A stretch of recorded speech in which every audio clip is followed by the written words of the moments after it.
2025 was a massively disappointing season for Adley Rutschman. So what can the Orioles realistically expect from him moving forward? We'll try to answer that coming up on this episode of the Locked On Orioles podcast.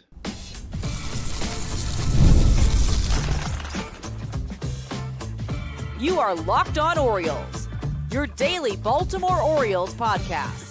Part of the Locked On Podcast Network, your team every day. Hey there, Orioles fans. Today is Monday, October 27th, 2025, and welcome back into the Locked On Orioles podcast, part of the Locked On Podcast Network, your team every day. As always, I'm your host, Connor Newcomb. And coming up on today's episode, we continue our Orioles season player review series. We take a look at every player pretty much remaining on this Orioles 40-man roster and break down what went right, what went wrong in their 2025 seasons, and their biggest storylines heading into 2026. And today is the curious case of Adley Rutschman, how he went from maybe the best catcher in Major League Baseball in his first 2.5 years in the big leagues to a guy who struggled with multiple injuries and has not looked good at the plate in the last year and a half. We'll talk about the multiple oblique issues he had this year, why some of his underlying data started to look like 2023 again, and what in the world he needs to fix heading into next season. But that's all coming up on this episode of the Locked On Orioles podcast, which is brought to you by Game Time. Download the Game Time app, create an account, and use code LOCKEDONMLB for $20 off your first purchase. So it's the Adley Rutschman episode. I think there is no hotter topic that gets people worked up at this point in Birdland than Adley Rutschman. And honestly, I think that includes things like Mike Elias or who the new manager is going to be or how they turn this thing around after 75 wins. I still feel like the name right now, Adley Rutschman, whether it's fair or not, gets people going more than a lot of other things you can talk about. So let's talk about just what happened in his season. First of all, what was this season for Adley Rutschman? Well, put pretty frankly, it was the worst season of his 4-year big league career so far. Rutschman played in 90 games for the Orioles this season with 365 plate appearances. He hit just .220 with a .307 on base and a .366 slugging, good for just a 91 WRC plus, meaning he was 9% worse than league average at the plate. He did have an 11% walk rate and a 15.6% strikeout rate. Those things are very good and more like Adley, but he hit just 9 home runs and accrued just 1.2 FanGraphs WAR this season, making it, again, by far his worst season in the bigs. But let's start with what went right for the 27-year-old O's catcher who will turn 28 just before pitchers and catchers report to spring training next year. And what went right for Adley Rutschman this year is that he did first and foremost remain a good defensive catcher. And a lot of the quotes from Tony Mansolino right near the end of the season, especially when Adley came back and was activated off the IL for like that final week of the year. And then when Mike Elias talked about him in the postseason press conference, they talked about how good Adley's defense has still been despite the offensive struggles. He was still a +2 fielding run value at StatCast as a catcher. That means he's adding 2 runs to his team. Defensively, his blocking was really good. His framing was really good. His pop time, his time to get the ball out down to second base, improved in 2025. And we know, not just because of hyperbole, but because we hear it straight from the pitching staff, they love working with Adley behind the dish. He's great back there. He's a really well-rounded defensive catcher. Some guys are really good at one thing. His elite skill is blocking. He's one of the best blocking catchers in all of baseball. But with framing and throwing, those things have gotten better as well. That have made him just an all-around guy. He's a really good pitch caller, game caller. They love working with Adley Rutschman. That is not something we have to worry about right now. And that's at least nice because as a catcher, it gives you a baseline, right? You look around Major League Baseball, especially the guys who have been backup catchers in the league for a while with multiple teams. Their bats are worse than Adley's looked this year, and yet they stick in the majors even if they are backups instead of starters because they have that defensive baseline. And that at least helps Adley out where if this is worst case scenario and this is just his bat, he's going to be able to stick in the big leagues for a good handful of years just because the defense is going to be there and he's going to have that ability to help a team. Now, we know the ceiling is much, much higher because we have seen it. What else went right as we move to offense is that his plate discipline did, again, look like his old 2022 and 2023 self. Remember, those first 2 years in the big leagues for Adley came up in May of 2022. He was a 5.6 and 5.5 WAR player in his first 2 years. Really good hitter.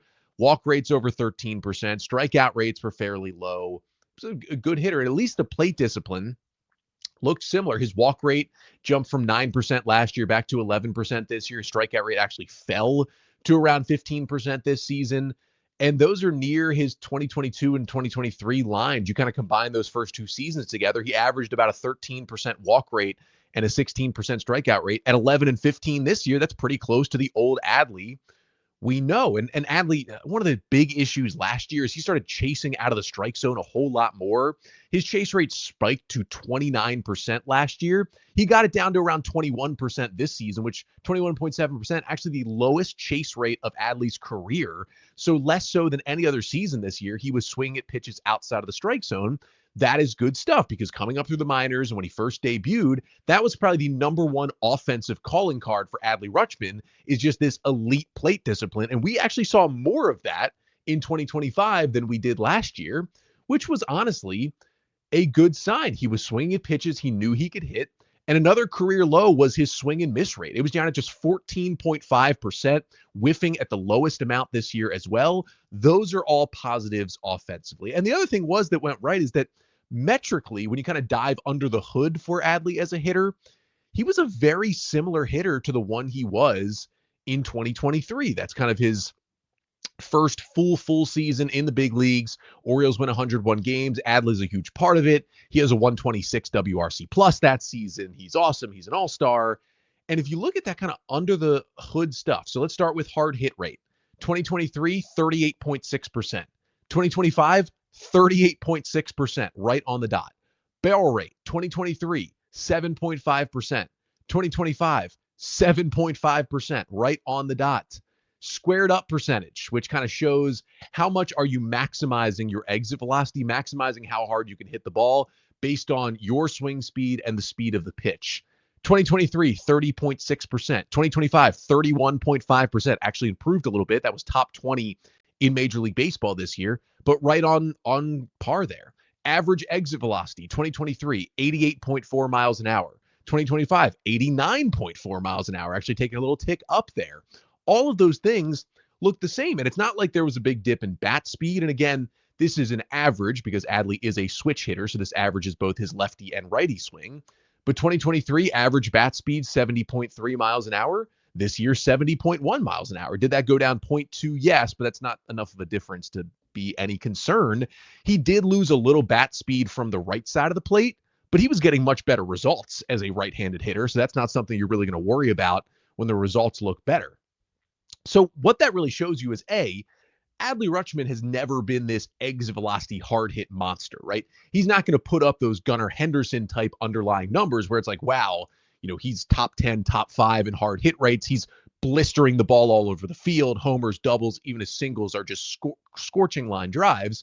Even when Adley's been great in his first 2 years in the bigs, that's not the kind of hitter he was. So that makes you feel a little bit better about the struggles from this year because, again, the underlying data looks, it's not like it's pretty close. I laid out those numbers. It's pretty much exactly the same to what it was in that all-star great full season in 2023. So that makes you think, okay, that same kind of hitter is still in there for Adley Rutschman 2 years later. And it makes you start to think, like, what is the issue? Launch angle sweet spot did go down 4%. So that's a drop you don't love. That's the percentage of balls that you hit in kind of what is considered the good launch angle between 8 and 32 degrees. That leads to the most hits, extra base hits, and home runs. So that means he was probably hitting more pop-ups and more soft ground balls this year, which is true. And his swing has gotten a little flatter. He had a 38-degree tilt in 2023. It's down to 35 degrees this year, both from the right and left side. His swing got a little bit flatter. But that's not the worst thing in the world for Adley because he's not a guy who relies really on the home run ball. He did that early in 2024 when he had the great first half and then kind of fell apart in the second half last season. But I think that for the kind of hitter he is, it's okay if he has a flatter swing. So I'm not super worried about that change as well. It kind of remains at least a little bit of a mystery, but I'm going to try my best. Like, again, the underlying data, it looked different than last year, but pretty much the same as 2 years ago when he was awesome as a hitter. He was below average as a hitter this year. So what changed? What went wrong for him at the plate this season? We'll try to dive into that coming up next. But first, this episode of the Locked On Orioles podcast is brought to you by FanDuel. The NBA is back, and there's no better place to get in on the action than FanDuel, the official sports betting partner of the NBA. Even if you miss the start of the game or want to ride the hot hand, FanDuel has live bets on everything from who will score next to fourth quarter comebacks. Plus, you can even combine your live bets into a same-game parlay for a shot at a bigger payout. And it keeps every game exciting, especially when your team's making that late push. And right now, FanDuel is giving new customers $300 in bonus bets when your first $5 bet wins. So head to FanDuel.com to sign up and play your game with FanDuel, the official sports betting partner of the NBA. So for Adley Rutschman, there were some things that went right. Again, a lot of that data looking just like it was in 2023, but here's the issue. He had his worst season. He had a 91 WRC+. It was only 1.2 wins. So what in the world went wrong? Well, first, we got to start with the obvious thing, and that is the injuries were an even bigger problem this year than they were last year for Adley. Now, last year, Adley basically played through his injuries. He played 148 games in 2024, but he had a 103 WRC+. He was scorching hot in the first half. He was an all-star, and then he just fell apart in the final 3 months of the season. Now, he still had a better campaign in 24 than he did in 25, just mostly aided by a great first half, and then he struggled mightily down the stretch. Last year, there was a back issue that was cropping up late in the season, and the hand issue was really the thing that everyone points to. He got hit on the hand by a foul tip in a game on June 27th of last year, missed the next game, came back on the 29th, and everything kind of fell apart from there. His stats and his underlying batted ball data all just tanked down the stretch. You could kind of tell, hey, that hand was bothering him. This year, it was, the hand seemed to be healed. Hopefully he wasn't dealing with as much back stuff, which seems to be maybe still an issue. The issue were the oblique injuries. The first one, June 21st, he goes on the injured list with a left oblique strain and returns July 28th, so he misses about 5 or so weeks. And then again goes back on the injured list on August 21st with a right oblique strain and returns September 22nd, so misses about a month with that one as well. All in all, he missed, 10-ish weeks on the IL with the obliques and 2 separate obliques this year. I mean, he started the year with, he had the 2 home runs on opening day in Toronto. That was awesome to see. He ended up having a solid April, looked a lot more like the Adley we're used to. Then a terrible May. He did have a 60 WRC+ in the month of May, but he started to heat up again in June. And in the month of June, before June 20th, when Adley suffered the oblique injury, then went on the injured list the next day, he was like peak version of Adley Rutschman. His slash line in June, 309 average, 389 on base, 501 slugging, good for a 149 WRC+. His 11.9% whiff rate in June was the lowest of any month in his major league career. His 70.7 mile per hour bat speed was the highest of any month in his big league career. So he was firing on all cylinders, and then just horrendous timing to get that first oblique issue. And although he did come back, he was not the same. I mean, it's weird that he went on the IL with a separate oblique strain. Like first it was the left side, then it was the right side. But in the 17 games he played in, July and August between the 2 oblique issues, he had just an 82 WRC+ in those 17 games. Like he did not look good in that time he was back. And it makes you think, was he still dealing with the oblique issues? Like, was he really 100% healed at that point? And the offensive production just did not return. I mean, he came back off the IL for the final week of the season, played a few games, didn't do much there either, which dropped his stats just a little bit. So it was really, a solid April, a really good June, and then the season was just over for him, basically. And again, I dove into the underlying metrics. They look pretty much the same from a great season in 2023. So I have to think these injuries, the hand, the back, and the oblique, those are big time injuries for both a catcher and a switch hitter as well, because you get those oblique injuries, harder to rotate, becomes an issue. I have to think those things have messed with his swing in some way. I mean, there was an approach change for Adley to begin the 2024 season where he traded some of his plate discipline for more power. And it did work out initially. He had a 136 WRC plus before that hand injury on June 27th last year. And since then, he has become more of that disciplined hitter that we saw early in his career. But maybe because of the injuries, whether it is the hand or the oblique, he's just lacking some of the power he had early on. But either way, the injuries, they are clearly playing a factor. And while the hand injury seems to be behind him, back issues and oblique issues are concerning for catchers with the back and very concerning for hitters when you're a switch hitter and you've had injuries to both sides of the oblique in the same season over the span of basically 3 months. That is not a good sign for your health moving forward. And hopefully this entire offseason, Adley can use it to rest up and get healthy.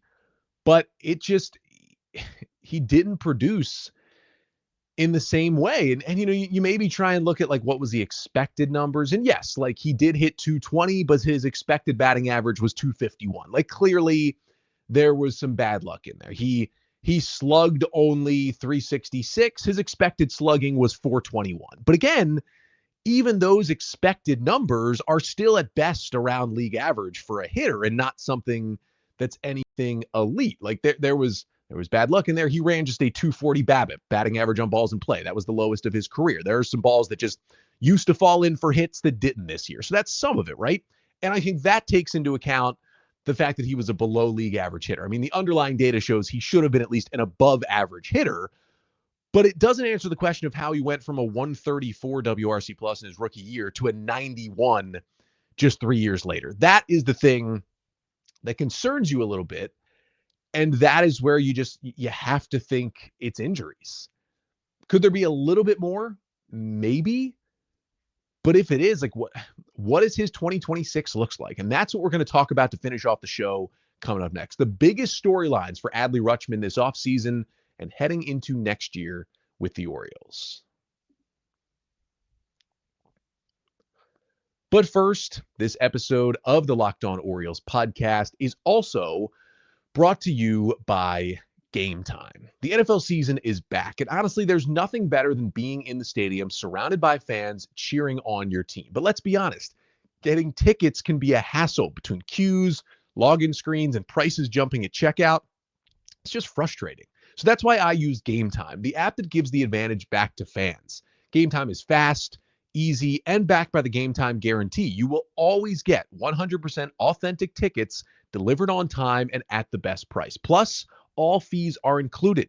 So the price you see is the price you pay. And I can just pull up Game Time in a couple of taps. I see amazing deals. I'm talking about favorite NFL games, Ravens games for as low as $100 or even lower to some of these games. And maybe that helps because the Ravens aren't playing super well, but Game Time still gives you those best deals you can find. So download the Game Time app, create an account, and use code LOCKEDONMLB for $20 off your first purchase. Terms apply. Again, that's promo code LOCKEDONMLB for $20 off. Swipe, tap, ticket, go. Download Game Time today. So for Adley Rutschman, our question is now, what are the biggest storylines for him, the biggest questions for him heading into the offseason and into 2026? And the first question is he the Orioles starting catcher? That is a definitive yes. Mike Elias was asked that question in the postseason presser, and he said, yes, Adley is our guy. He is our number one catcher. And it's obvious that that's the case. The defense is still there. It's still very good and is still important to this team. And even at this offensive level, and now you hope this is a worst case scenario for Adley offensively, a 91 WRC plus. And I think it is. I know it looks bad, but I doubt it could get any worse than it looked in 2025. That's at least a silver lining heading into next year. But you know that there's a much higher offensive ceiling and level there for him if he's healthy. Again, if he's just healthy and he's a solid hitter and a good defensive catcher, he still helps your team. Even if Samuel Basallo comes out raking next year, he's not even at this time next year, I don't think, going to be anywhere near the level of defensive catcher that Adley Rutschman is. So that's still going to make Adley really important to this team. And as I talked about when Samuel Basallo signed that, 8+ year extension back late in the season in August, right after he debuted, whether he had signed that or not, whether we were sitting here with the extension or we were sitting here saying, hey, Basallo got a month and a half in, we'll see what he can do next year, but there's no extension.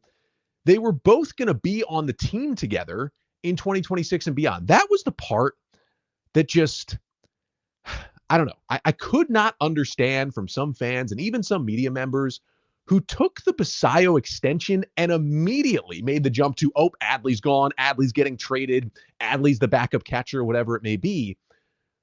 I don't understand what Basayo's extension changes for Adley Rutschman.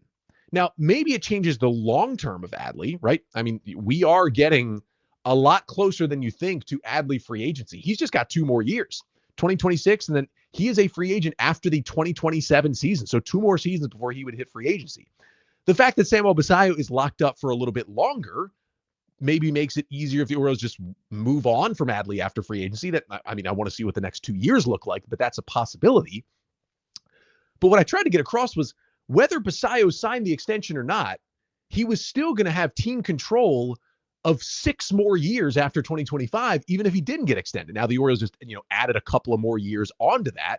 But either way, Basayo was going to be here and was going to be a catcher under contract for multiple years longer than Adley Rutschman. So there was no logic behind Basayo signs an extension, a pretty much below market value extension that works for both sides, that would make him not just the starting catcher, but would send Adley to the trade market. And I'm not saying the Orioles would absolutely not trade Adley Rutschman if they found some amazing deal that would get them a number 1 starting pitcher and felt like they could make the move. I mean, I guess it's a I heavily doubt it would happen, but I guess it is a slight, tiny possibility it would happen this offseason. But I'm pretty doubtful. I mean, pretty secure that Adley's going to be catching on opening day of 2026 if he's healthy. I just don't like where was the connection here? Basayo doesn't sign the extension. They're still both on the team. Basayo does sign the extension. They're still both on the team. You have room to have 2 good catchers because they can DH. Basayo is a pretty good defensive first baseman. You might be moving on from Ryan Mountcastle this offseason, so there's more at-bats for Basayo to play at first base and maybe split some time with Kobe Mayo or bring someone else in, or, that's a conversation for a later podcast. But I don't understand how Basayo getting extended when he was going to be here anyway. That's the whole thing. It's not like Basayo was also going to be a free agent when Adley was, and then this extension. No. Basayo wasn't on the extension. He'd still be here for 3 or 4 more years beyond Adley becoming a free agent. It was still going to be the exact same situation, whether he got an extension or not. And the Orioles still clearly believe in Adley Rutschman. So he's going to be there as the number 1 catcher. I think it's good to have these 2 catchers on the same team. That allows you to maybe keep Adley off his feet a little bit more, DH a little bit more, get some more days off. Maybe it's the grind of catching that is feeding into these injury issues that he's happening. And maybe the Orioles decide that and say, okay, now that we have Basayo, we can catch Basayo a couple of times a week. We can limit Adley a little bit. Maybe they will carry a 3rd catcher. That's a possibility. I think I might be talking about that on an episode later this week because Alex Jackson did look pretty good in that role this season, and that allows them to mix things up and keep Basayo and Adley healthy throughout the season. That's a possibility as well. But the question for Adley is, will they keep him beyond his free agency after 2027? He's the starting catcher for this team. That there's going to be a bounce back, right? He's not going to be this bad for a while. Now, how big the bounce back is, can he get back to his previous level? That's the bigger conversation. The other thing for him going into next year is, can he just find a way to stay healthy, right? That's the big part of this. Catching is a grueling position. It leads to more injuries of any other position besides pitcher on the diamond. But how much are these injuries the fact that he's a catcher versus how much are they other stuff, right? Will the Orioles want to limit his innings behind the plate? That's where having Basayo and maybe carrying a 3rd catcher like Alex Jackson would help that. Maybe if Adley's only catching 3 to 4 days per week instead of 5 to 6 like he was doing, it keeps him a little healthier. You can DH him some, you can bring him off the bench some, and that can regain some of his offense. And there still is the question of how does he regain that offensive performance, right? Like there is the big question of, okay, Connor, what if he remains pretty healthy in 2026 and he's on the field, but he's still not producing offensively? What then? Because since basically, June 27th of last year, he has been a below average hitter. He has not been good, but there's been injuries basically the entire way. The hand, the back, the oblique. We haven't really seen much of a stretch at all in the last year and a half of Adley struggling while being healthy. He's either been healthy his first 2.5 years and been awesome, all-star catcher, maybe the best one in baseball. And then it's been a year and a half of injured, and when he's on the field, probably playing through things and not being good. So what I first want to see is a stretch 3-4 months of health. We can then see, okay, what's the production look like if he's healthy, and kind of go from there, because that's a question you still need to be answered. Okay, you now have a 28-year-old Adley next season. What does a healthy Adley look like? And if he's healthy and not producing, that's when you start to have more of the conversation, because he hasn't been producing, but he hasn't been healthy. You got to take away some of these variables to see, okay, what is he at this point in his career? And I believe he's going to get closer to what he used to be, but that's just my belief in Adley. It's fine if you don't think that's going to happen. We still need to see it play out. He's an important part of this team. Other thing here is, does he take a peek at the switch hitting? It's been brought up by, I know fans want to talk about it. I mean, he was a 104 WRC plus as a right-handed hitter and an 86 WRC plus as a lefty this year. Last season, 158 as a righty, 81 as a lefty. He's been better as a right-handed hitter since the start of the 2023 season. Remember, he came up in 2022. He was way better from the left side, but he had been a little better from the right side in the minors. And then since then, he's been better as a righty. Now, it's not a move I would make yet to drop switch hitting, because this is different than what Cedric Mullins did. Remember, Mullins, before the 2021 season, stopped switch hitting, became fully a left-handed hitter, and then broke out, had the 30-30 season, made the All-Star team. This is different because, A, Adley's production from the left side is still not nearly as bad as Mullins' production from the right side was in his brief time in the major leagues before he made the switch. And B, becoming a full-time right-handed hitter, which is I think what people would want Adley to do if he drops switch hitting because he's been better as a righty, is way different than becoming a full-time left-handed hitter. When you become a full-time lefty, you still have the majority of the time the platoon advantage, because most pitchers you face are righties. If you become a full-time righty, you give up so much of that platoon advantage you have as a switch hitter because you're facing more right-handed pitchers. That makes it a tougher decision if it would be to go fully righty than it would be to go fully lefty. So I don't think that's something Adley does this offseason. If he's just way better from the right side again in 2026, maybe that's something they talk about, because it is, if you drop switch hitting, it's one less thing for Adley to worry about and have on his plate while also being a catcher, switch hitter, and maybe dealing with some injuries as well. And the other part you hear people talk about is kind of the, does he need to be more aggressive? Does he need to start swinging at the first pitch a little bit more? Because to be fair, right, Adley's a guy who historically, as you look through the league, just doesn't swing at the first pitch nearly as much as anyone else does. And I got a good email from Mark on Friday while I was kind of doing the prep for this episode, who asked this question about Adley and the first pitch swing, and if that's something he needs to do more of. So I thought I'd take a little bit further look about his aggressiveness. Now, his swing rate was at 40.6% this year. It was down about 4% last year. It was his lowest since 2022, so he was swinging a little bit less. He only swung at about 63% of meatballs. Those are pitches like down the middle. That is a career low for Adley. Most good hitters swing at about 80% of meatballs. He was at 63%. So in that case, when he gets pitches down the middle, he's got to be more ready to unload on those, and that's just going to help his production, swinging pitches down the middle of the plate. What was interesting is his first pitch swing rate was 15.1%. So about 15% of his plate appearances he swung at the first pitch this year. That was a career high for Adley in his 4 big league seasons. But you might say, hey, 15% is still fairly low across the scape of Major League Baseball. You might want to see it more. And he was better this year when he swung at the first pitch. He had a 759 OPS in plate appearances when he swung at the first pitch, and he had a 657 OPS this year in plate appearances when he took the first pitch. So that would tell you, hey, maybe swing at the first pitch more. But if you look at the entirety of Adley's 4-year big league career so far, his OPS is actually about 10 or 15 points higher when taking the first pitch rather than swinging at the first pitch in a plate appearance. So that was an approach that he had that was working out for him basically up until this year. So maybe he makes a change there, but I don't think that's the main answer either. I don't think the dropping switch hitting is the answer. I'm not sure that is the answer. So I guess we'll see.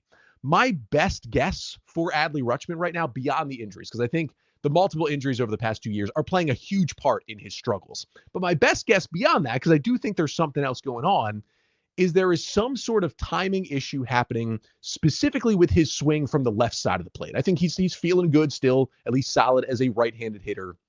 I think there's something going on from the left side of the plate, a little hitch, a little timing issue. That's something He's pulling more like lazy ground balls more this year than he had ever before from the left side. That's something you see in the batted ball data. I think there's just something there he's got to work out in the cage. And if he can get back to being like, hey, a league average hitter from the left side, a good hitter from the right side, and a good defensive catcher, he's back to a valuable number one catcher that the Orioles can have potentially on a playoff team in 2026. That is what they need from Adley. The team doesn't revolve around Adley as much as it used to, but you think about when this Orioles franchise started to go in the wrong direction was around June 27th of 2024. That's right around when Adley Rutschman started to play poorly, and they haven't been a very good baseball team since then. So while, other guys carry this team, it is still a lot of the case of the Orioles go as Adley goes. And can the O's be good next year if Adley is still disappointing? I'm not sure, but I can tell you this. If Adley turns it around in 2026, there is a much better chance that the Orioles turn it around too. That'll do it for today's episode. Thank you so much for tuning in. Make sure to like, comment, and subscribe to the Locked On Orioles YouTube channel. Also, make sure if you are a listener, subscribe to the show, follow the show, leave a 5-star rating or review on Apple Podcasts or Spotify. That certainly helps out the show as well. And you can always email me, lockedonorioles@gmail.com. You got O's questions, mailbag questions, just want to talk some ball, whatever it may be. I'll be back tomorrow. We continue the player review series. I know it was only 6 starts that we saw from Kyle Bradish coming off Tommy John this season, but they were really good. So let's dive into how good those 6 starts were and what it means for his 2026. That's coming up on tomorrow's episode. But until then, I'm Connor Newcomb, and this has been the Locked On Orioles podcast, part of the Locked On Podcast Network. Your team every day.